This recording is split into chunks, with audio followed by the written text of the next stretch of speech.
आणि आता बातमी पाहूया एसटीच्या व्हायरल झालेल्या व्हिडिओची। एसटी बसमध्ये कसं चढायचं याचा व्हिडिओ सोशल माध्यमामध्ये व्हायरल झाला होता, ज्यामध्ये एक एसटी चालक बसमध्ये कसा चढू असा प्रश्न विचारताना आपल्याला दिसतोय।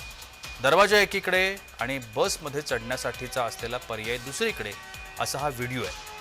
हा व्हिडिओ सोशल माध्यमांमध्ये चांगलाच व्हायरल झाला आणि हा व्हिडिओ व्हायरल झाल्यानंतर एसटी प्रशासनाच्या कारभाराबाबतची चर्चा सुरू झाली। मात्र या व्हिडिओची एसटी प्रशासनाने गंभीर दखल घेतली। ड्रायव्हर दर्जातूनच केबिनमध्ये योग्य पद्धतीने कसं चढायचं याचा व्हिडिओ दापोलीतील एसटी कार्यशाळेने प्रसिद्ध केलाय। आता स्क्रीनवर आपण हे दोन्ही व्हिडिओ पाहतोय। जो व्हायरल झालेला व्हिडिओ होता एसटी मध्ये कसं चढायचं हाही व्हिडिओ आपल्या समोर आहे आणि दुसरा व्हिडिओ आहे जो एसटी कार्यशाळेने आपल्याला दाखवलाय की नक्की या